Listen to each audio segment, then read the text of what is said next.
YouTube, Finding Neutral here. The moment has finally arrived for me to do my brief review of my 2021 Honda Trail125. Just got it last week. I've been meaning to do just a quick parts review and fill you guys in on two little small things that happened with my bike that I had to get addressed by the dealer. So with that, let's get started. Also, excuse me, I'm gonna have to take my camera on and off this little tripod thing throughout my quick filming thing, so bear with me.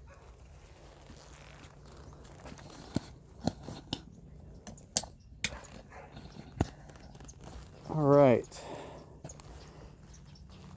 You guys already saw my little video over by a pond I like to go to. It was really windy that day. I apologize for all the wind noise. I didn't realize how bad it was until after I posted the video on YouTube.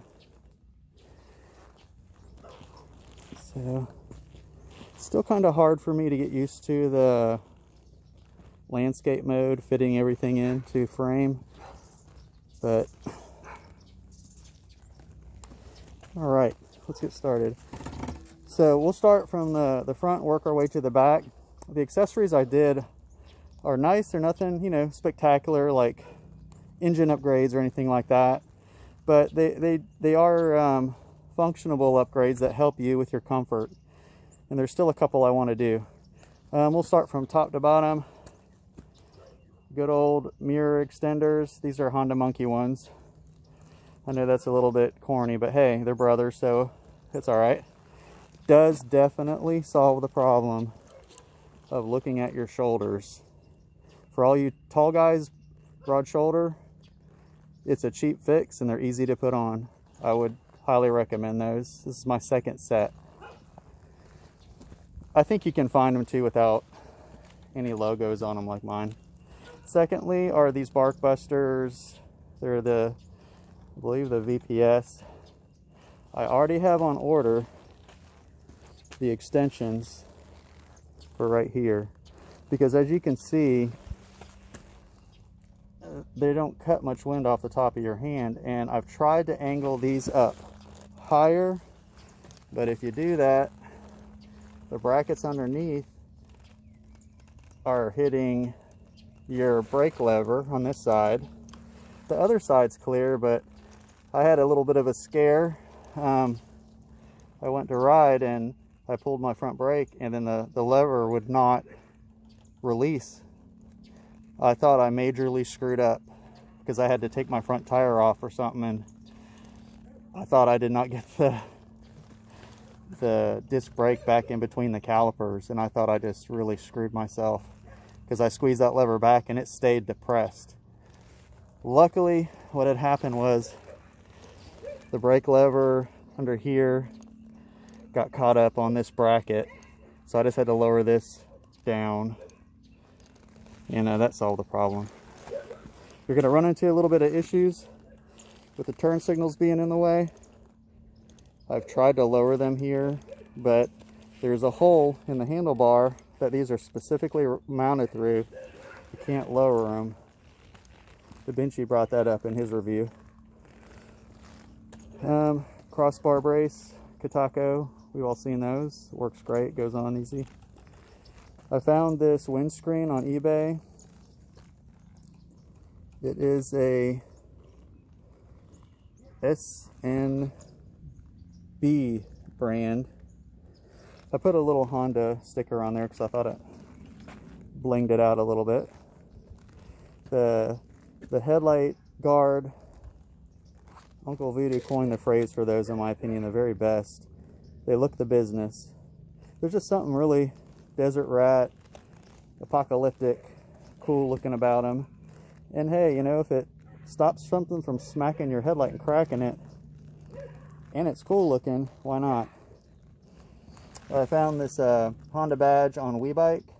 You do have to buy a bracket that goes behind your horn back here with 2 bolts. It's pretty easy to install.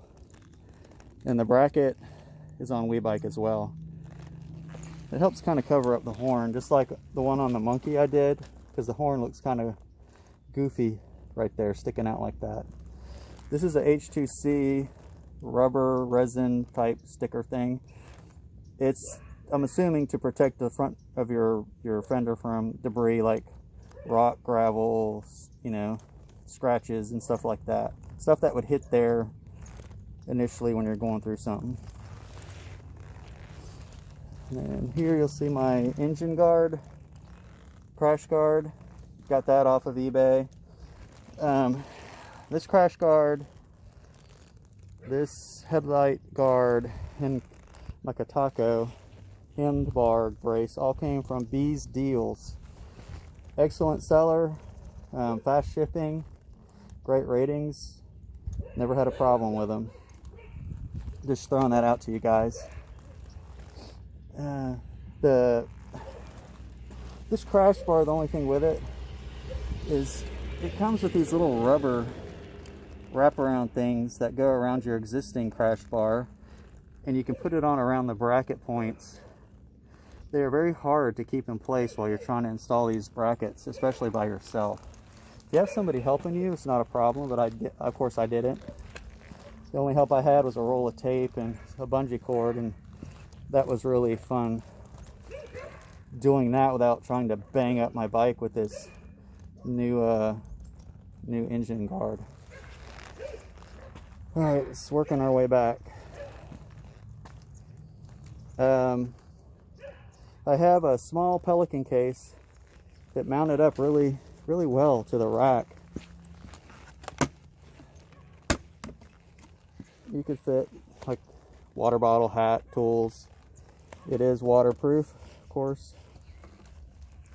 Let's see here. The mounting points, some stainless steel hardware that I went to Ace Hardware and got.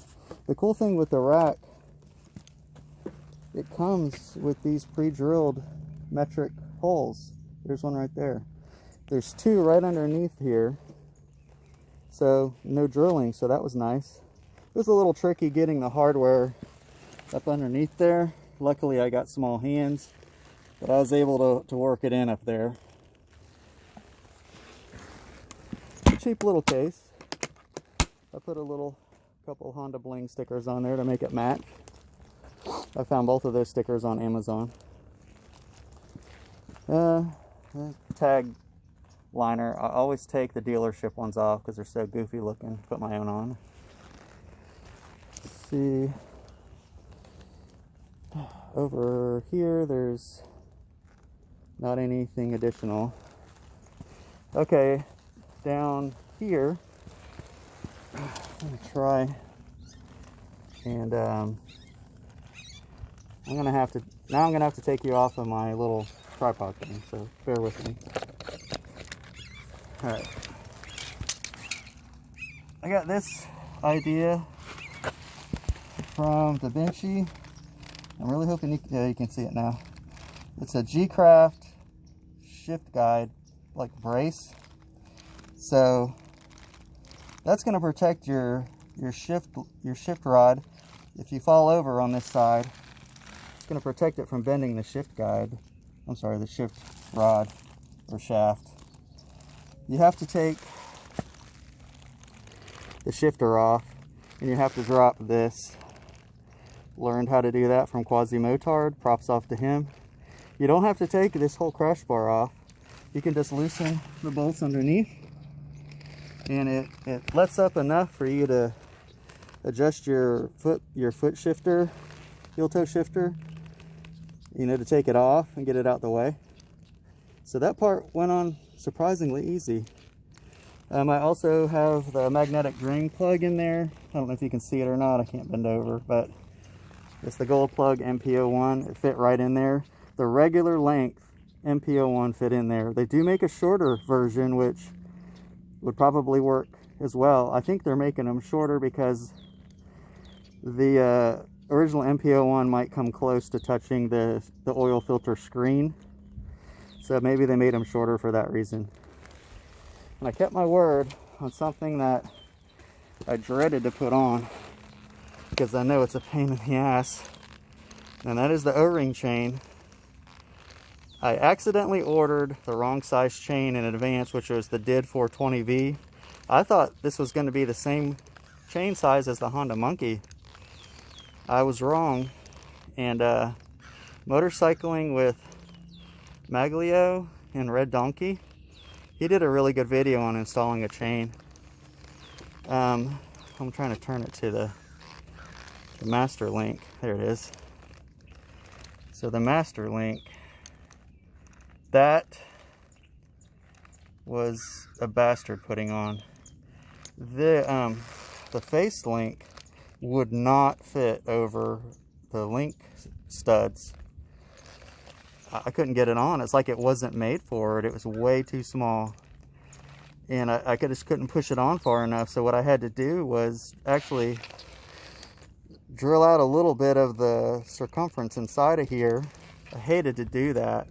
I didn't want to compromise the metal, but there's no other way to get it on. So then I did that, greased it up really well, and it's going to stay lubricated. So if it goes to fail and get rusty, hopefully that'll be a very, very long time from now, because I don't want to have to do that again. I've test driven it. The master link clip has stayed on. As far as loss of engine power, I'm not even going to notice, because I put it on at 0 miles.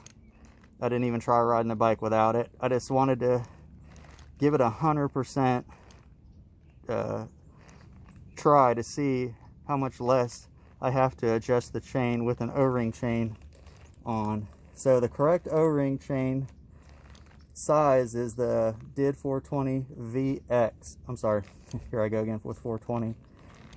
Correction, DID 428VX O-ring chain, and it comes with the master link.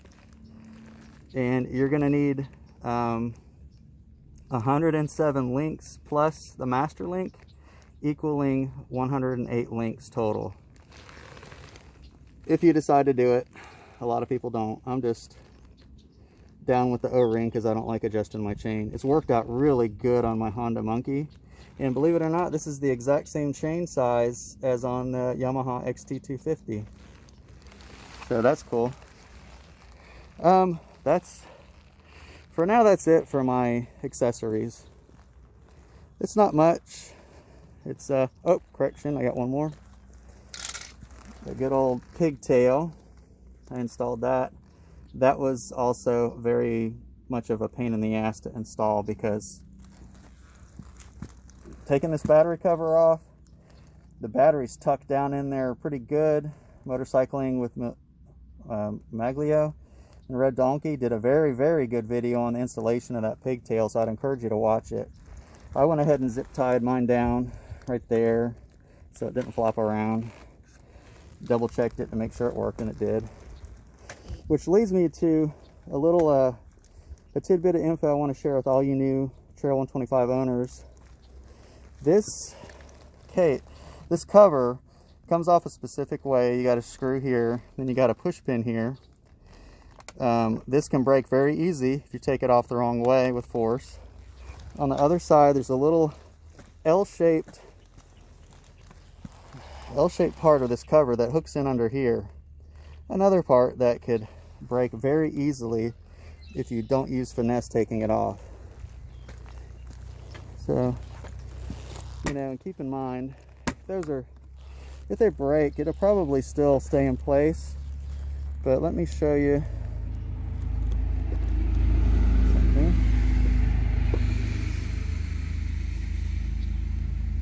When I went to put mine on, I noticed, hey, my battery cover comes off really easy. When I went to the dealership, I saw the mechanic actually in the process of trying to take the battery cover off. And I looked at the bike with my salesman. The mechanic was deep into thought doing it. I already knew the technique from watching the Red Donkey video, but I wasn't going to step in and tell the guy how to do his job. But kind of wish I did now, because when I went to take the push pins off, sorry for my caveman ways of showing you what I found. Found a broken push pin, and then my cover came off like butter. I was like, hey, that wasn't bad. And here's why it came off like butter. You could probably see. brand new cracked battery cover thing. You know, that sucked. I called the dealership and they're gonna do the right thing. They found the part number and the schematic. Took a while because it's a brand new bike, but they did find it. On the schematic, I think the part number was 8. And the push pin was 14. I tried to go to Ace Hardware to find a new push pin. They are microscopic and they don't even have those. The dealership didn't even have any of those in stock. So Honda ordered me a brand new battery cover and a push pin. So if you guys go to install a pigtail, double check your little L-shaped thing, because if I think John 5XR during his uncrating thing, he even brought up how they were kind of you know, slightly puzzled with taking that off, and it took a little bit of time and you have to be careful. So it's not just me. Another real quick thing that I tried to do, anticipating a problem with this heel toe shifter, I tried to find just a regular shifter that would fit in here. And I was like, hey, what the heck, I'll try the old CT125 from 1970s. It looked about the same length and like it would just fit in there. And of course, it didn't. So now I have a paperweight.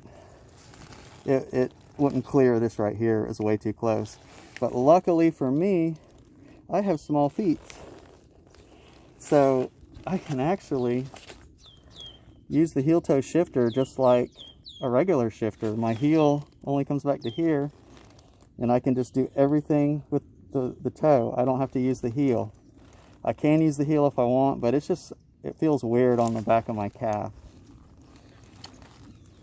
Another thing that I wanted to bring up that I noticed, and I'll wrap up, is when I took the bike out for the first ride, I noticed my steering felt a little bit bouncy. Thought it was just me. It reminded me of the original V tires on the Honda Monkey, how they can be a little bit wonky. So I was kind of ignoring it. I asked a couple other people. I asked John 5XR and Waro, riding with Waro. John 5XR said check your pressure and might be a balancing issue. Waro noted on his front tires, these stock ones, he saw a little bit of side-to-side movement when he rotated it. I had that exactly, side-to-side movement. My air pressure was fine. So I rode it a little more, and then I finally was like, you know, since I'm going in with that battery cover issue, let me take the front tire off. Hence why I said I thought I screwed up with my brake caliper thing. So I took the front tire off to take it in to have them look at it. So they were more than willing to put it on the balancer. Unfortunately for me, this tire axle hole, probably calling it the wrong thing, was too small for their balancer. They said they're going to have to use a truing tire balance device, and for that they needed my axle, which I had left at home, unfortunately. So they did the truing, and guess what? It was in need of those. It was definitely out of balance. It was nowhere near balance, actually. So I'm really glad that I took it in. Thank you to Waro and John 5XR for giving me a couple little hints. Another thing that the dealership said that I never knew, I'm sharing it with you because in case you don't know, that little yellow dot on the side of the tire is supposed to line up with your valve stem, is what I was told. You guys may have this knowledge. I don't know. I'm just sharing it. Mine, of course, was not lined up. The service manager said what happens is at the factory when they're putting the tire on the rim, they're supposed to put it on and just kind of keep working the tire around in a circle and checking it for balance and checking it for balance and checking it for balance as they spin the tire on the rim and maneuvering it and manipulating it until this dot gets lined up here. So of course when I got home after seeing that, I said, hey, let me check my back tire to see if that's the case.